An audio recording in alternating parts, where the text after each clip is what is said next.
This evening on events in the central city of the Dnipro in Ukraine, and missile has struck a multi-story residential building, injuring 3 people.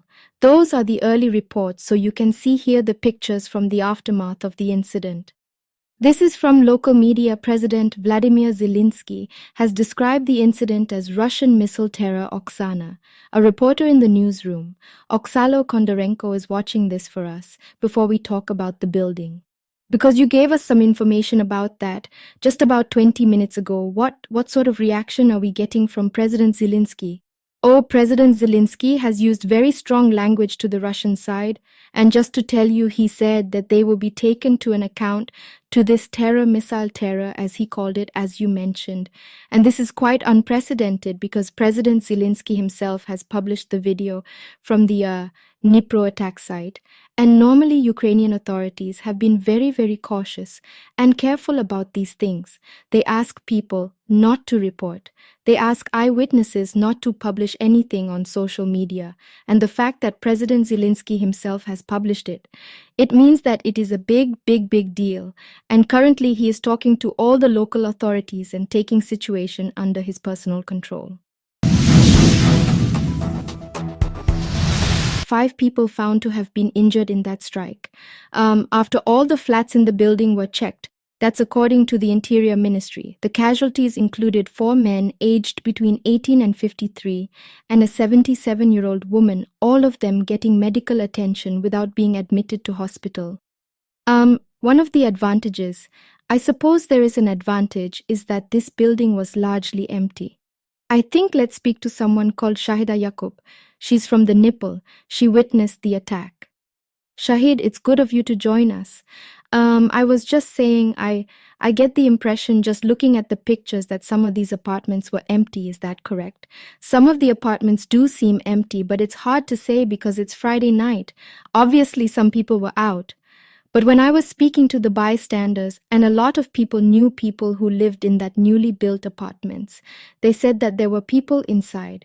Just mind you that they're like a residential blocks. There are 3 blocks, and there were families there. So for kids, we're inside probably. But because of Friday night, a lot of people might have been out. So that's one of the things. What is truly shocking about this Shahida is the recklessness and the sort of the lack of care for anybody, any residents in the city. And it probably tells us that actually the Russians really don't care where they're firing these missiles, and they don't have missiles that are accurate.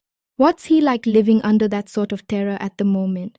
Do you always run to the shelters, or does it just become too much to keep going to the shelters every day?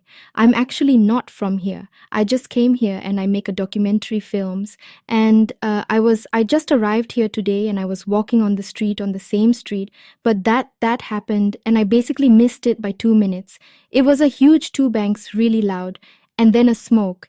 And then it was obvious that something happened. The one thing I can say to you is that there's nothing safe here in Ukraine, anywhere in Ukraine. Travel across the country every day. So we thought that Dnipro is more. Let's say because tomorrow we have to go somewhere else. But hey, no. About the references of the attack. Just opposite those residential blocks, there's a building of a Ukrainian secret service, which is from my conversation with the Dnipro resident, but empty for a month. And Russians targeted, obviously, that building in the nearby building, yes. But we've seen this already in Ukraine over and over again. The residential houses and apartment blocks are being hit, so you never know where it's going to land. Like I was walking on the street just to get to the shop, and there were banks, and the next thing we think smoke and fire, yeah. 2 incoming bombs. I've only got a minute left, Shahida. But is there no air protection in Dnipro? No anti-aircraft missiles there? Well, the problem with this particular attack, there was no siren before the attack. I think the Russians were using something, a ballistic. I'm not a weapons expert, but something which the anti-aircraft defense couldn't notice before it happened, because there were 2 strikes and then 2 minutes later we had the siren. So I think that the anti-aircraft defense system didn't notice those missiles. Right, that is the problem. Shahida Yakub in Dnipro. Thank you for coming up and explaining to us what happened this evening.